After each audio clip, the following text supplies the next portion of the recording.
Got it going on here. Oh, yeah. Got it going on here. Friday. Nothing wrong with a bright, sunny day for a Friday to kick off your weekend. And hi again, everybody. We welcome you to Dialed In. I'm Tom Brenneman. Great to have you with us today. Casey McAllister, how we looking? We're looking pretty good, Tom. You're pretty busy today. You got a lot going on. I got a lot going on today, but that's all right. A busy day is a good day for me because that just means I get to sit and talk sports all day and get to react to all the things that are happening around the world. You guys had it going on last night when the pick came down. Oh, yeah. All right, we'll get to that in a second. Want to remind everybody, because there seems to be still some confusion, and I get it.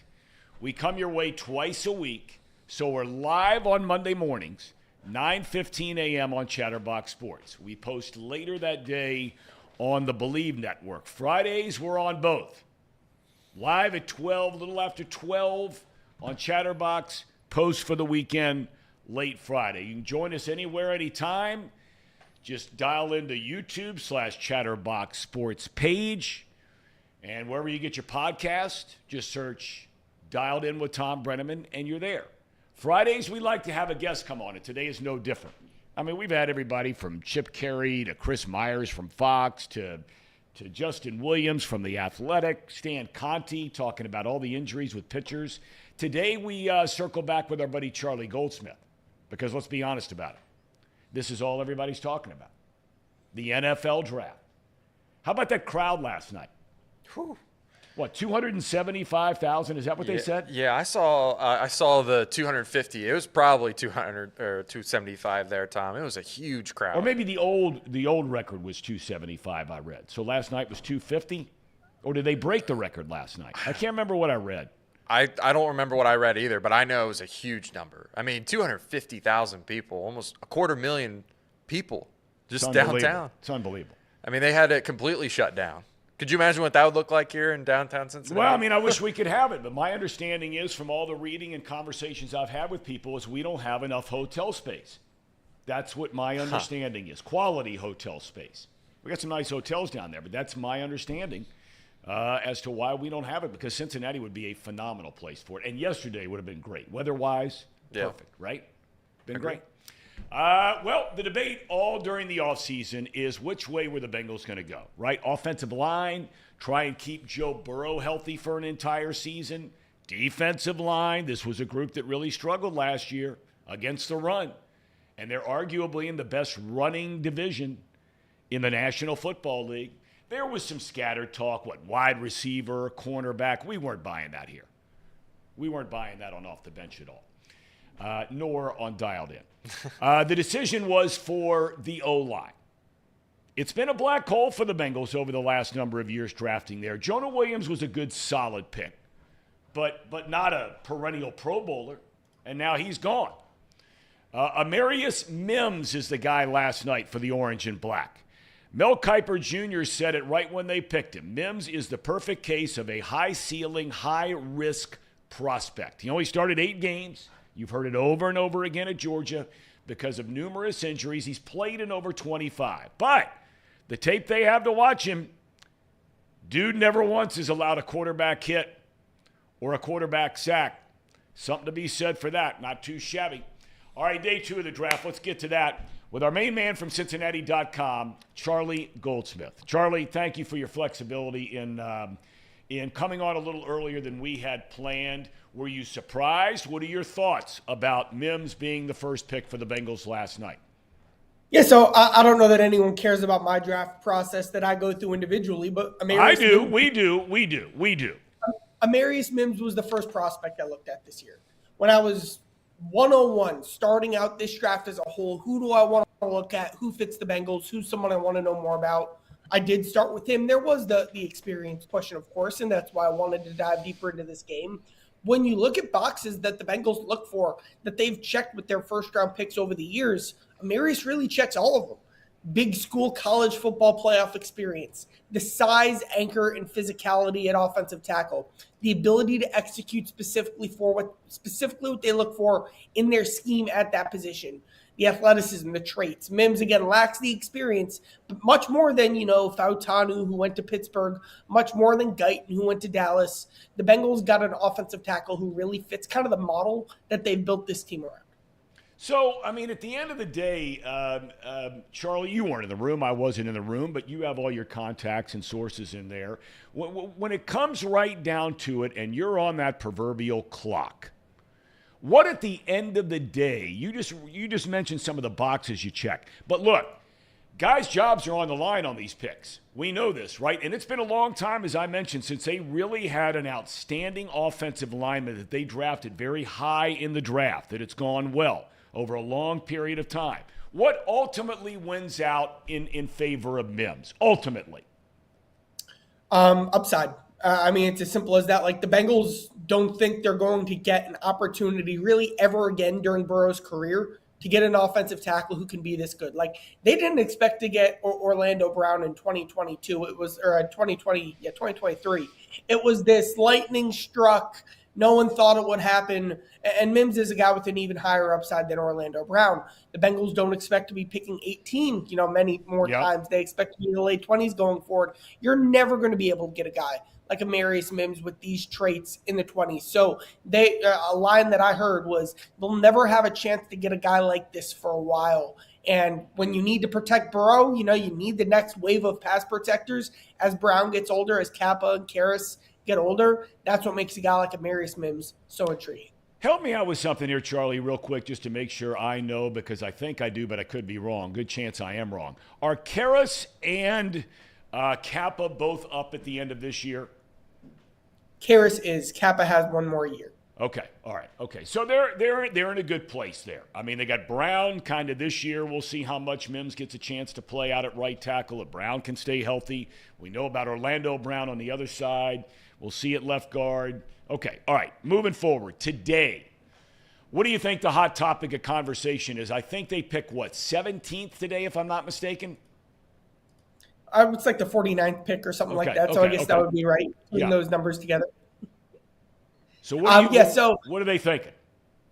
I really like this wide receiver class. When you look at where it lines up for the Bengals, specifically with the totality of the class and what's available in round 2, getting a guy like Jalen Polk or Roman Wilson, to me, Chet, or, does Ladd McConkey fall? I doubt it, but I'd certainly want to put him in this tier of guys as well. Having the ability to find someone who can play meaningful snaps in the slot this season. The Bengals haven't replaced Tyler Boyd. That is a huge piece of the puzzle for their scheme and their identity.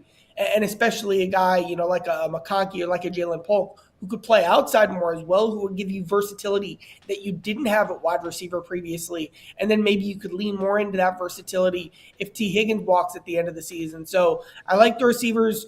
Defensive tackles, like it's a bunch of traits guys, Chris Jenkins, Rook Ahorahoro, guys who have traits, long arms, flashes like Amarius Mims, but definitely don't have the tape that Mims brings to the table. Mike Sanistril, a slot cornerback from Michigan. He's basically another Mike Hilton. I'm sure he's somewhere in that mix on their board, how they like that profile of guy. And then offensive guard, it's a good group of them as well. So those are kind of where I'm starting at, looking at round 2. Okay, I want to cover a couple things, though, real quickly on the wide receiver thing, because I need your help on this. Last year, they used Charlie Jones as a pretty high draft pick, okay? And we know that he's a really good special teams player. He had a great year as a receiver his final year at Purdue. Yoshi kind of came out of nowhere. I thought he played very well. He didn't play a ton, but I thought he played pretty well. If you've got those two guys, Charlie, and you theoretically can have control, not theoretically, reality, you have control for the next 2 years over T. Higgins. Why the urgency for a receiver? Zach Taylor, really, and Duke Tobin as well. Their DNA is players who can win quickly. It ties to everything they do as an offense. Like I mentioned, the reason they like guys like Amarius Mims is you can't get around them in 2.5 seconds, and Burrow will be getting rid of the ball in 2.5 seconds because your receiver wins quickly. The Bengals have invested more aggressively in receiver than basically any team of this, modern NFL cycle because of how strongly it's in their foundation. I like Charlie Jones. I think he's best slotted as a 4th, 5th receiver. I like Andre Yoshibasha. I think he's best slotted as a 4th, 5th receiver. The guy who, when it's third down, you need someone over the middle of the field to stretch across the first down line. The season on the line, Boyd made that huge catch against Minnesota last year that won them the game. These are premium positions. Even though it's wide receiver 3, you need that tier of guy. I'm pretty confident the Bengals will draft a receiver at some point today. Okay. All right. Before we let you go, the Redlegs, they have the 4-game series against Philly. They caught a break that Bryce Harper was not back until the final game after the birth of his child. But look, they go 2-2. We know what kind of rugged stretch this is coming up. They play the defending world champions here tonight. Depending on where Arizona is by the time they play them, 7 times over a 10-day time frame. We'll see if they're another team over 500 by the time they play them. But this is a big, big, big stretch for this team right now, just to sort of hang in there and tread water. You'd love to see them play great, but is that pretty much, hey, if we get through this thing around 500, somewhere in there, we're in pretty good shape? It's about right. What I'm looking forward to seeing is how much the talent shines. I don't think they're there yet to where every series, night in, night out, they'll have the best roster on the field, because these guys will be high and low. One night, Nick Lodolo will look like one of the best young starters in baseball. One night, like he did the other night, it'll be more down the middle of the game. He's a young starting pitcher who's getting innings under his belt. That's life. But what's the time and what's the pattern and the frequency of those types of star moments from Lodolo, from De La Cruz, who's starting to string more and more of these together? How much Spencer Steer and Will Benson bounce back? Hunter Green, obviously, we've talked a lot about him. The Reds, you're seeing very small flashes. They have the talent. The talent's here. It's just about consistently doing it against this level of competition. Of course, that's the thing for any franchise at this stage of, the contention cycle coming out of a rebuild. But I do think you're starting to see more and more glimpses of these guys' ceilings. I agree with you. I agree with you 100%. De La Cruz is playing great, and not that should come as a surprise, but certainly from a consistency standpoint, he has been really, really fun to watch. Charlie, thank you as always for your time, my friend, and I guess you'll be back over at Paycor tonight, right? That's right, for our 3 picks tonight. All right, that's right. 2nd round and 2 third-round picks. So, Charlie, one compensatory pick. But thank you very, very much for your time, my friend. Thank you, Tom. Guy's on it. Charlie Goldsmith, he's on it. Yeah, he is. He's on everything. Of course he is. I could ask him about UC and the transfer portal. I could ask him about anything. He's dialed in, Tom. Just like this show is. He is dialed in. He is definitely dialed in. 6 quarterbacks go in the top 12 picks last night, right? That ties the record set from that unbelievable draft class in 1983 of quarterbacks. Go look up some of the names in that one, okay? Elways of the world, those dudes. The first 14 players selected in this draft were on the offensive side of the ball. That's a record. At any point in time, not just the first round, but a run of 14 straight offensive players. The first defensive player that was drafted, the kid out of UCLA who transferred from Oregon, he was told 2 years ago to quit playing football because of a neck injury. Oregon would not sign his release to continue to play football. That's amazing. That is amazing. And he looks like the best pure pass rusher in this draft. I would agree. He had a great career, 2-year career, after he came back. But golly, they just think of that. Just think of those are the kind of stories that make the draft.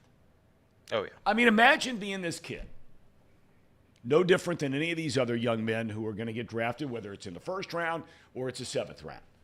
Their entire lives, they have been waiting for a chance to go play college and then professional football. Can you imagine sitting in the room with that kid, and man, is he an articulate kid out of UCLA, sitting with his mom and dad or his family, and here you're going to school somewhere, you have this terrible neck injury, you're told, you know what, dude, it's over. It's over. And how devastating that would be. Okay, and now you say, well, okay, Oregon's not going to sign it. Is there somewhere that will? You got to go out and find that place that will. Then you are faced with the possibility that another injury to that neck and you never walk again. Yeah. And now this kid is a 1st-round draft pick. He's going to take care of his family for the rest of his life. That's right. And the thing that most stories, even when that happens, they're not nearly as talented as Laiatu Latu. I mean, that kid is, like you said, one of the best pure pass rushers. And he not only is like physically gifted, but he's like technically sound. He is a ready NFL pass rusher. Good for him. First defensive player in this draft to get drafted, and he went to the Colts, I believe. So maybe we'll get to see him and hear about him a little bit more here locally in Cincinnati. Absolutely. I wish him well. And all these young people, I just love, it's one thing to have those guys sitting there in the room there in Detroit in this case where the draft is being held, the big top guys, Williams, Harrison Jr., all these guys. I really like seeing the guys at home. Me too. Isn't that cool? Yeah, especially some of the Samoan players with their family, their grandmothers, right? Right. I mean, it is fantastic stuff. It's literally people's dreams coming true. So it is reality television. Yeah, I agree, Tom. I think it was really cool seeing Amarius Mims, the type of player that he is, just this huge person, huge behemoth, and he was getting emotional after getting off the phone call, after hearing his name being called, and the cheers at the family, like just the elatedness of the family, all the families. It's just really awesome to see because that everyone there in that room is just happy for the person. No doubt. And look, there are more of those stories coming tonight and tomorrow. So you got second and third rounds tonight. You got 4, 5, 6, 7 tomorrow. That's all day tomorrow. They cut down the amount of time in between picks starting tonight. And the Bengals have a pick in the second round. They have a pick in the third round. And then an additional pick is a compensatory pick in the third round. So lots to be paying attention to for that later. We mentioned the Reds. They start this grueling month-long schedule. After the 4-game split with Philadelphia, on to Texas to battle the Rangers, the defending world champions, in the first of 3 tonight. Graham Ashcraft will face one of the very best in the game. They saw one of the best yesterday in Zach Wheeler. More of the same tonight, Nathan Eovaldi. Dude is a stud. What he did in the postseason last year was insane. First pitch is 8:05. Reds are 2 out of second. They're 2.5 behind Milwaukee for first in the NL Central. NBA playoffs, are you watching this? No. I've not watched a single bit of this, Tom. The draft was priority. MLB first month was more priority to me. The thing is, the NBA playoffs is a whole nother 2 months, it feels like. I mean, they won't finish this up until October. Not feels like it is. It'll be end of June, right? Yeah, I mean, it just takes forever for them to finally get through it. I will say this: I might check out the final games, when the games that are going to be the deciding point whether the teams are going to continue to keep fighting or if they're going to get kicked out, like the Lakers and the Nuggets. I might check that game out. I just don't understand why. I mean, I do understand why. The answer is clearly it's money. But I don't know why this opening round, besides money, has to be best of 7. I mean, come on. Come on. 3, good enough. I guess it's because best of 5 would be more than enough. I guess they did that because the play-in games are only is it just one game? Well, it's weird, the play-in game, because you're playing for basically the 7th seed, and then if you lose the first game, now you're playing for the 8th seed. Right. So, it's a little mini tournament. You're only going to play 2 games. You win one, lose one, you're in. Well, depending. You'd be in. You got to lose 2 and you're out. But yeah, best of 7 for the opening round is way too much because the teams that are better, they're a lot better. Cleveland gave up more than 90 for the first time in a game of that series. They lose to the Magic, 121-83. Cleveland up 2-1. Philly, Joel Embiid says we're going to come back and win this thing. They beat the Knicks. It's 2-1 New York. And then the Nuggets, you just mentioned, 3-0. The lead over the Lakers after a 112-105 win. And the Nuggets they're getting to the conference championship. We'll see what happens after that. But they're getting there for sure. They're good. They're good. Really good. All right, draft. I asked Charlie, nobody follows this stuff more than you do. That's right. When we're getting back together, let's assume we were doing a show tomorrow, which we're not. But if we were doing a show tomorrow, before we get out of here today, yeah, what are you, Casey McAllister, looking for them to draft? Well, I got a couple different things to talk about here. First off, I want to see a trade, whether that's up or down. The Bengals, the last 7 years, have made trades 6 of the times, either up or down in the day 2 draft. So that being said, they have an extra 3rd round pick to use. It was basically gifted to them by the football gods that they made a mistake with the Jesse Bates compensatory pick situation. All right. That being said, I'm looking at the top of this draft. You got guys, some of my favorite guys in this draft. Jerzon Newton, defensive tackle, pass rusher. Cooper DeJean. We talked about this on Off the Bench. I love this guy. He's a 96th percentile athlete. Played for Iowa. Single-handedly won games for Iowa due to his versatility. Has a nose for the end zone. Corner. There's other guys that aren't trade-worthy, I think, that will be there at 49, like Jalen Polk. I like him a lot. Receiver from Washington. I like Troy Franklin from Oregon a lot. Keenan Coleman from Florida State. Yep. Those are just some 3 receivers. Ladd McConkey as well. I don't know if he'll be there at 49. I think he'll go at the top of this day 2. Michael Hall Jr., Ohio State guy. Yep. I like him a lot. I think he could go at 49. I'd be okay with that. A couple of interior offensive linemen, Christian Haynes, Cooper Beebe. I think both those guys come in, immediately take over for Volson, and or you have a really good replacement for Karras or Kappa whenever those guys decide to leave and or get cut or contracts expire. And then corners. Max Melton from, I think, Rutgers. He stands out a lot to me. I like him a lot. Renardo Green from Florida State. That's another guy I really like as well. And then finally a couple just other random guys. Ben Sinnott, tight end from Kansas State. I really like him a lot. Very versatile. If you're not going to get Bowers, Sinnott is the other guy that you'd get. And then after that, you just wait until day 3 to pick up a guy. Sorry. That's fine. Go ahead. There's a lot of guys in this draft I like. It was so fortunate for the Bengals that they had 6 quarterbacks taken early, and that just pushed down all the talent for now day 2. And also at the same time, like, you had some reaches there early on, or not early on, but later on in the first round, like the Xavier Worthy for Kansas. I think that was a bit of a reach.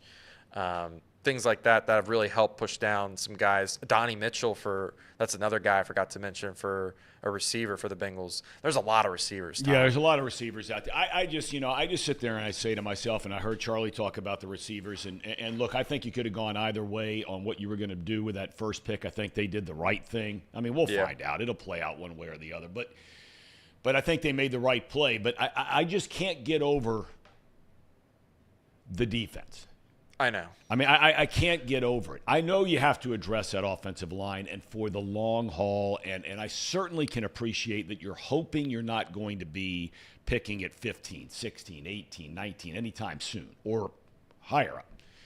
But I just look at this division, and I look at Derrick Henry, and I look at Lamar Jackson, and I look at Nick Chubb. We'll see if he's healthy coming back. You assume he is. He's going to be back, right? You look at the Steelers, and I just see a division coupled with our weather where we know how badly they didn't win a single division game until the end when the Browns didn't even play their starters last year. They were 0 for the season going into the last game of the year, and the Browns benched everybody because they were playing in the playoffs the next week. Yeah. So, I mean, maybe they feel like they have guys right now that can step in there and do the job. Maybe there's some guys that are ready to take a step up. But, man, I get a little worried when I start hearing your second-round pick might be a wide receiver.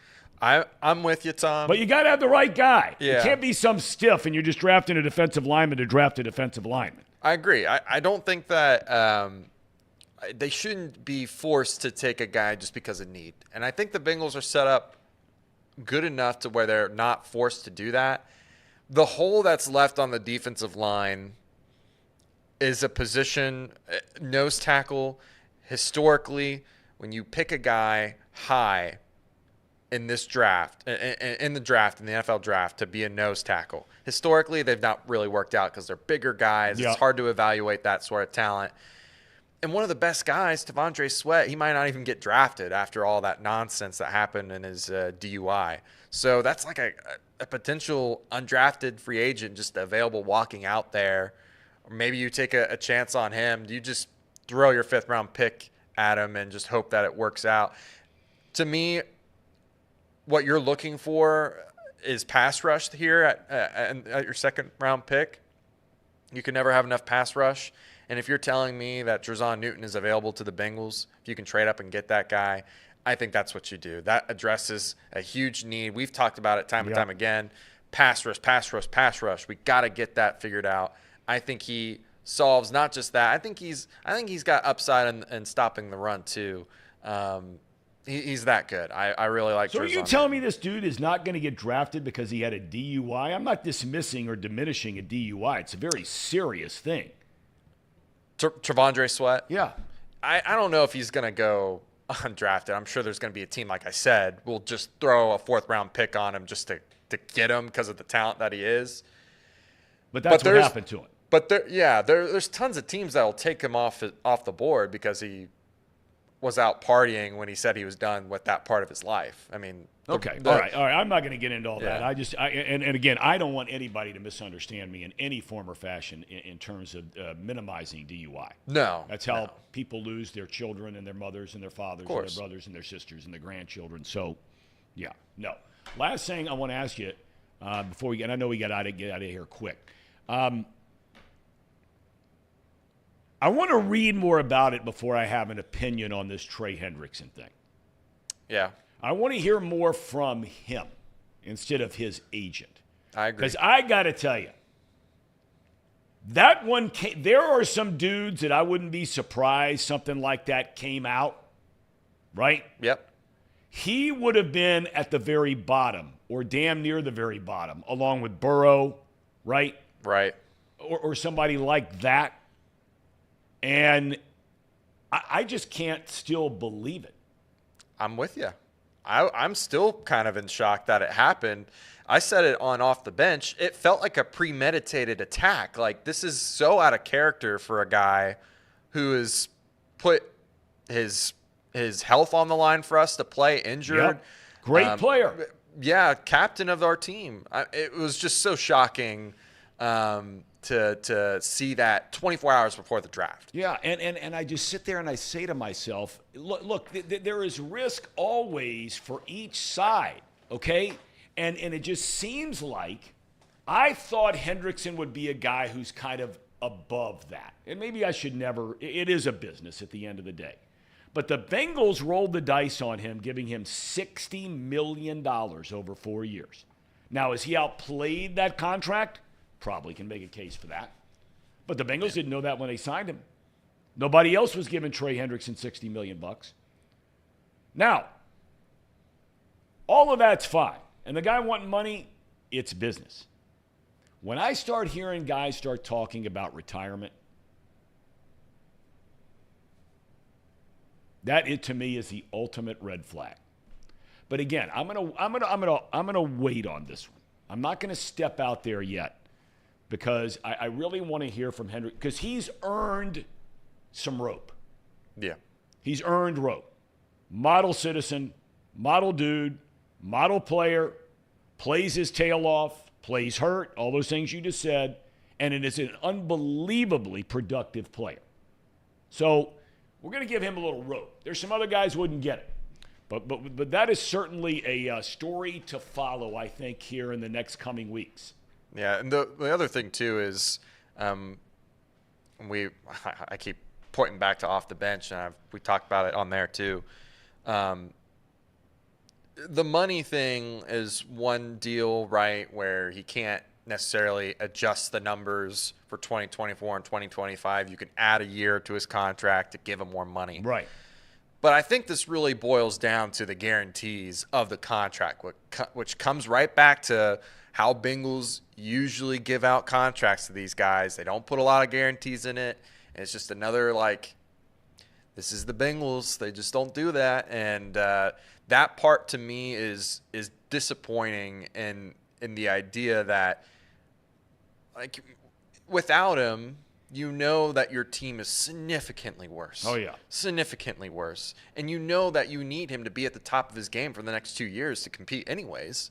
So if he's not going to be this, like, the way I picture this, right, is if Trey Hendrickson were to fall off a cliff, all right, well, you didn't guarantee him the money, whatever, you cut him. But your team is still going to be in a terrible position anyways. No question. To me, I don't feel like guaranteeing half of the remaining part of his contract is that big of a deal, to be honest with you.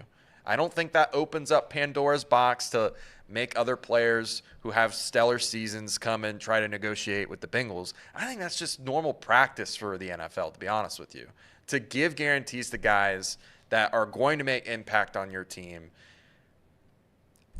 If he's not there, you're going to be in trouble anyways. I just wish he'd have said, demand a trade. Everybody would know that's just business talk. Yeah. Okay? And leave it at that. Yeah. The second the word retirement was mixed in, and again, he didn't say it. His agent did. His agent said it. So again, a little rope, a lot of rope here. It's like your kids. They make a mistake here, but they've been good, and they've been really good, and so you're like, okay, a little rope here. All right. That's it. We got the radio show coming up here shortly, right? That's right. So everyone that's watching right now, stay tuned in. We're going to be doing the live Justin Kinner show here in studio. So it's going to be a lot like Off the Bench. There's no commercials. So new look, new sound, okay, all that good stuff. Okay. So stay tuned. All right, and I just got a text from a former Major League Baseball player, great Major League Baseball player, Mark Grace, who is my old broadcast partner. He is the biggest Arizona Cardinals fan in the world. He has season tickets. Yeah. He just asked me, how should I feel about the Marvin Harrison Jr. pick? Oh. If there's one pick in this draft that I'd feel real good about, I mean, of all of them in the first round, if I had to bet one that I would think has the best chance to really be good, that's right, it would be him. Couldn't agree more. All right. All right, Casey, thanks. Have a great rest of your weekend. Thank all of you. We'll see you Monday morning at 9:15 Eastern Time for Dialed In with Tom Brenneman. Have a great weekend. Be careful.